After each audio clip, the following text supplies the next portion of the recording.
Australians will be able to visit China without a visa as old wounds start to heal. Politicians get a pay rise, and social media is set to take over from television as the main source of news across age groups. Welcome to Fear and Greed, daily business news for people who make their own decisions. It is Tuesday, the 18th of June, 2024. I'm Michael Thompson, and good morning, Sean Aylmer. Good morning, Michael. Sean, the main story this morning, Chinese Premier Li Qiang and Prime Minister Anthony Albanese held what was described as candid talks yesterday over the differences between the two countries. But in the end, they were both there smiling pretty happily by the looks of it for the photo opportunity. The two leaders announced plans to streamline visa access between the two countries and strengthen the free trade agreement. All avenues of government-to-government dialogue will be restored, and the Prime Minister said the two countries had renewed and revitalised their engagement. He said the discussions strengthened his view that it is crucial for the countries to talk, particularly given the geographic and economic connections and the bonds between the peoples. Mr. Li said China and Australia could seek common ground while shelving their differences. It's the first trip by a Chinese leader since 2017, and it came with some angst. Pro- and anti-Chinese campaigners gathered outside Parliament, and there were indeed occasional clashes. Sean, clearly there was plenty of positive sentiment in the meeting, but what does it actually mean? When you look at it, what difference is it actually going to make? Well, there were some tangible outcomes. The leaders oversaw the 5 new agreements: free trade, expanding economic dialogue, cooperation on climate change, very important that one, education and research, and collaboration and exchanges in the arts. China and Australia also want to improve military-to-military communication to avoid incidents, shall we say. We've seen a few of those in the last couple of months. Also, the two countries will implement reciprocal access to multi-entry visas of up to 3 to 5 years for business, tourism and visiting family members. Mr. Li said Australia would also be included in China's visa waiver program. Now, we didn't actually get the details of it, but based on what China did with New Zealand last week, it probably means being able to visit China for up to 15 days without a visa. There was also some controversy when Australian journalist Chang Li appeared to be blocked from cameras during a signing ceremony yesterday. Ms. Chang was released from a Chinese prison in October last year. She now works for Sky News. A bit of talk about that. Mr. Albanese said he didn't see the incident himself. All right, let's take a look at local markets. What happened yesterday? The S&P ASX 200 closed down 0.3% to 7,700 points on a pretty lacklustre day, really, Michael. Of course, it was trading ahead of today's Reserve Bank interest rate decision. No one really expects any change in the official cash rate, but everyone wants to know what the Reserve Bank board's thinking on inflation. Back to the market, I'm sounding a bit like a broken record here, but it was another good day for the banks. National Australia Bank led the Big Four, rising 0.7% to reach its highest level since January 2015. Telstra shareholders also got some relief, with the telco rising 1.7%, while Aristocrat Leisure jumped 1.8%. Otherwise, among the large caps, it was mostly bad news. BHP, Rio Tinto, Goodman Group, Woodside Energy, Santos, all off more than 1%. Worst for big caps yesterday was WiseTech Global. It fell 4%. Other notables include Seven Group. It was down 4.2%. The A2 Milk Company dropped 4.6%. Best on the day was Sigma Healthcare, up 4.3%. But really, without the banks, yesterday would have been a bad day, but they just continue to power along. Sean, perfect kind of timing to mention our interview today, because yes, I do acknowledge that you are sounding a little bit like a broken record going on about the bank's performance, but really it is quite spectacular. And you've got an interview today with Nathan Zayo, who is the banking analyst at Morningstar. I sure do. We ask him why the banks are doing so well and what he thinks about them. Interestingly, Nathan, his view on Commonwealth Bank is a bit different to the other 3 big banks, and he doesn't quite go with the crowd in terms of how he thinks they will perform in the future. But he just tries to explain the reasons why they're just doing so well, trading on such a high multiple. He doesn't have all the answers. I mean, no one really has the answers to this. It's quite extraordinary, but Nathan gives us great insight into what's happening. Yeah, it is a great chat. It is coming up after the show, so well worth a listen this morning. What's happening in international markets? Well, iron ore fell more than 2% yesterday, and copper continued to fall from recent high levels after a mixed bag of economic data out of China. Basically, it highlighted some ongoing weak spots in that country, especially in its metals-intensive property sector. While retail sales were stronger in May in China. Industrial output and fixed asset investment both posted slower growth, and home prices softened further. Metals prices have fallen over the past month, in large part because of concerns that prices had risen too far relative to demand conditions in China. Investors are hoping a major gathering of Chinese leaders next month will do something to boost the world's second largest economy. We'll have to wait and see on that one. In other commodities news, oil fell slightly, as did gold, and the Aussie dollar is buying just under 66 US cents. All right, Sean, we have a fair bit to get through today. We'll take a quick break and back in a moment with the rest of the day's business news.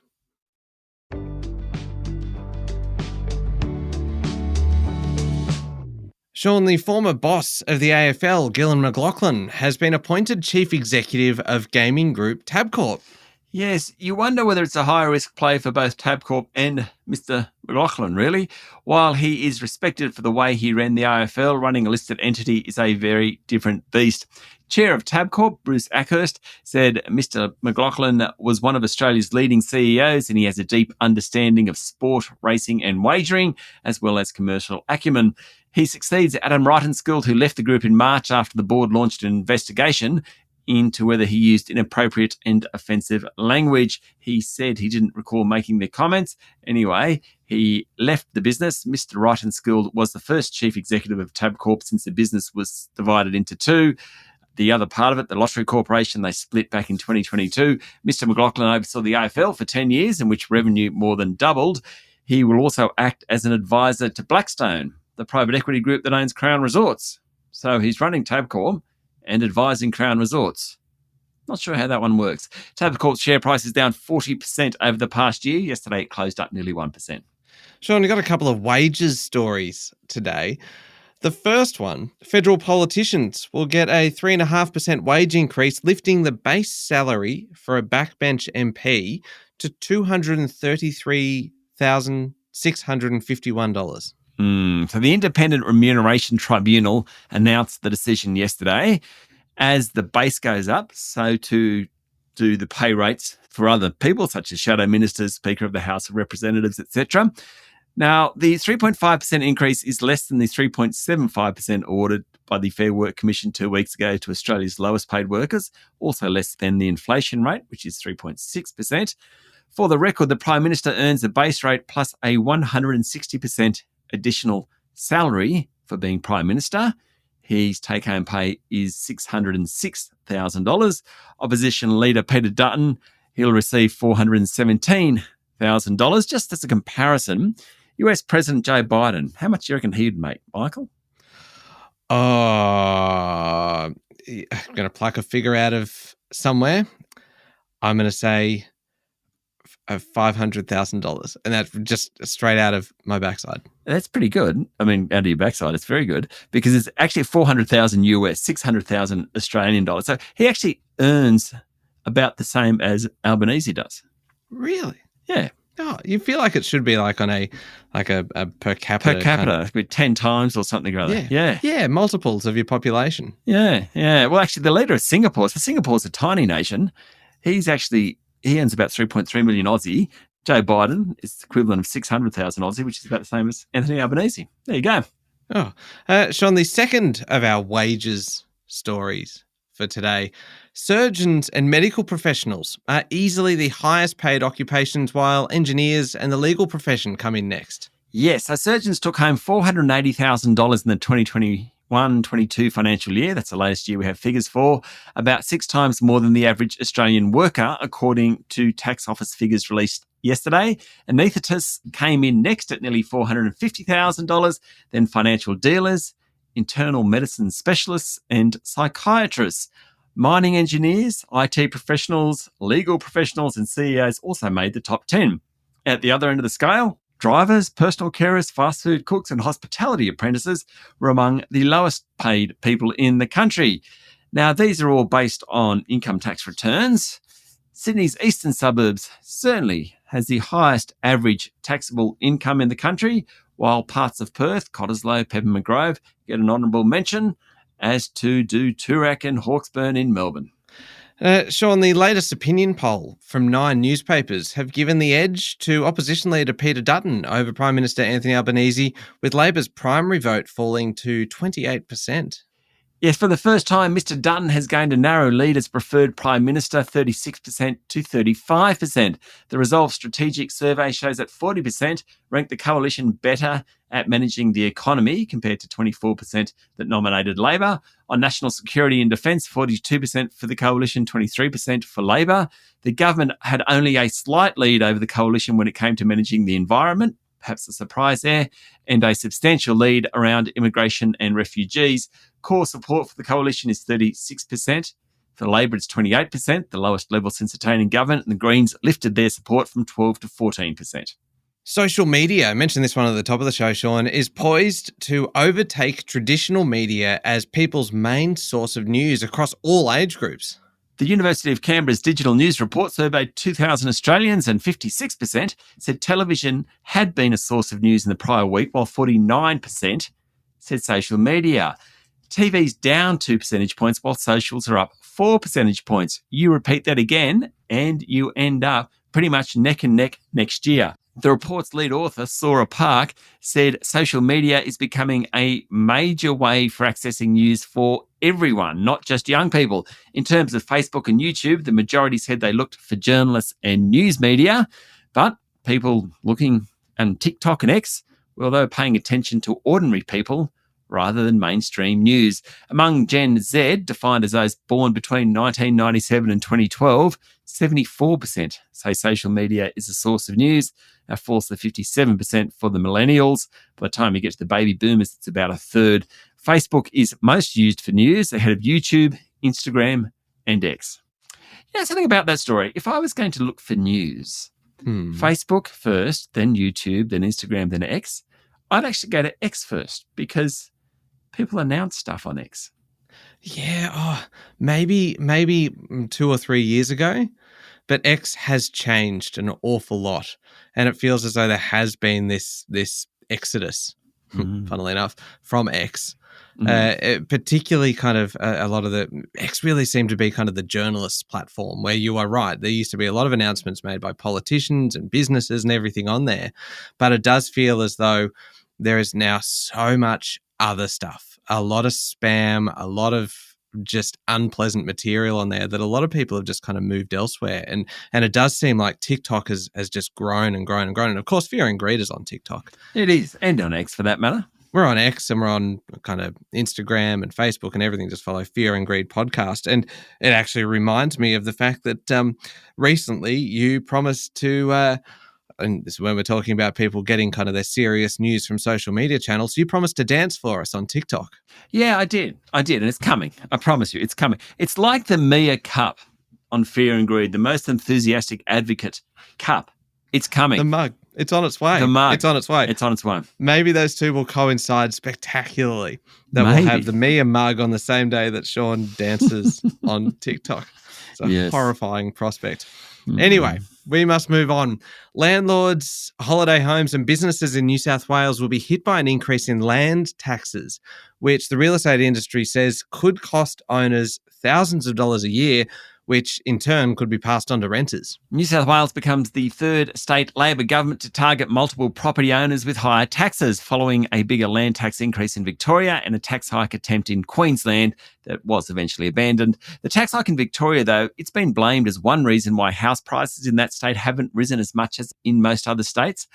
Ahead of handing down the New South Wales state budget this week, Treasurer Daniel Mookhey said the tax-free threshold for land tax will be frozen at the 2024 levels of $1.075 million and no longer indexed annually. Therefore, it sits at that level. And as inflation pushes up the prices of these properties, then people have to start paying tax. It means more investment properties, holiday homes and commercial real estate will be captured by New South Wales land tax, and existing land taxpayers will progressively have to pay more. Principal places of residence and farms will generally continue to be exempted. All right, turning to international news now, and a Chinese vessel collided with a Philippine supply ship in the South China Sea on Monday morning, according to a statement from China's Coast Guard. The collision took place in waters around the second Thomas Shoal, said the Coast Guard, which blamed the Philippines for the incident. The supply ship, and I quote, approached a normally navigating Chinese ship in a deliberately dangerous and unprofessional manner, resulting in a collision. According to the Coast Guard, China claims a large portion of the South China Sea, including the second Thomas Shoal, as part of its territory. A Chinese Coast Guard rule allowing it to detain foreign nationals in the disputed areas of the South China Sea only came into effect on Saturday. Now, the Philippines, for its part, has claimed China is a bully, and the two nations are locked in a territorial dispute over regions of the South China Sea. The fact that the two vessels actually collided is a very significant deterioration in relations between the two countries. Finally, Sean, I don't know what to make of this story. Wells Fargo has fired more than a dozen employees last month after investigating claims that they were faking work from their desks. You should know exactly what to make of this one, Michael. Let's do the story, and then I need to... hang on, is that a sledge? Is that a sledge about... No. Let me do the story. Fair enough. The staffers, all in the firm's wealth and investment management unit, were discharged after a review of allegations involving simulation of keyboard activity, creating impression of active work, according to disclosures filed with the Financial Industry Regulatory Authority. Now, there are these devices and software that imitate employee activity, sometimes known as mouse movers or mouse jigglers. They took off during the pandemic, particularly when people were working from home. People were swapping tips on how best to use them. These gadgets are available on Amazon.com for about $20 or so, according to Bloomberg. Anyway, these employees were using them. And now it's not quite clear whether they were doing it from home or not. That wasn't disclosed. But I'd imagine it would be home because it'd be very difficult to fake it in the office. Hey, it must be. Otherwise, the manager would just walk up to the desk and go, there's no one there. They've left their mouse jiggler jiggling away, which sounds very kind of... Yes, Michael? What does it sound like? You know, Sean, it sounds vaguely erotic. Non-professional, I think is probably a better way of putting it. Yes, non-professional is a good way to put it. I might count the number of times you use the word erotic in a business podcast in 1 week. I reckon you'd be 5 or 6 times. At least. If I'm not using it 5 to 6 times, then I'm not doing my job. Making business sexy. Sean, does this story remind you of The Simpsons at all? Do you remember the episode where it's quite an old episode where Homer gains an awful lot of weight because he wants to, I think, qualify for a disability benefit. And he realizes that the easiest way is to kind of hit 300 pounds or so in weight. Right. And he does so, and he's allowed to then work from home. And he's there just typing away, working on his computer, and all he has to do is type YES kind of to kind of keep the nuclear power plant venting its gases and everything. And then he realizes that he doesn't have to type YES, he can just type the Y, and that would be enough. And then he realizes that he can get one of those that bird that dips its head and is kind of counterweighted by the water on the other end. And so he teased that up just to kind of just keep on kind of bobbing its head and hitting the Y button. And of course, then he goes to the movies and the bird gets knocked over while he's away. And of course, it nearly leads to a nuclear meltdown. And this reminds me of that. That is kind of like the precursor to the modern mouse jiggler, is the bird that was drinking the water from The Simpsons. You please tell me you remember at least some of this. Yeah, but sort of. Yeah, no, yes. You have no idea. You're just still stuck on mouse jigglers, aren't you? I am mouse jiggling, yeah. I'm mouse jiggling. Oh. I like The Simpsons. You know, The Simpsons was great, but it's been going for so many years. It's actually hard to remember. Well, it amazes me how well you remember how many episodes. So many episodes. Yeah, but I mean, it's part of your kind of formative years, and really, most of the things I find amusing now, I realise that have actually come from The Simpsons, and most of the jokes that I make, I've probably kind of poached from them at various times. Anyway, let's move on. Up next is the Fear and Greed Daily Interview. You're speaking today with Nathan Zayer, banking analyst at Morningstar. This is a great chat. Yeah, it sure is. All about why the big four banks are doing so well. Will it continue? Then we also talk about how difficult it is for the smaller banks, think Banks of Queensland, Adelaide and Bendigo, to compete with them. So it is a great chat for anyone interested in banking, any investors out there, anyone that likes fear and greed, really. Yes, well said. It is up next in the Fear and Greed playlist on your podcast platform or at fearandgreed.com.au, which is also where you can sign up for the Fear and Greed weekly newsletter. Sean, it is out mid-morning tomorrow. Going to tease us with anything that you're going to be talking about? Oh, it'll be full of rip-roaring stuff, which maybe you should ask me tomorrow morning about that one. All right. Clearly, that's a tomorrow problem. All right. Yeah. Thank you, Sean. Thank you, Michael. It is Tuesday, the 18th of June, 2024. Make sure you're following the podcast and please join us online on LinkedIn, Instagram, X, TikTok and Facebook. I'm Michael Thompson and that was Fear and Greed. Have a great day.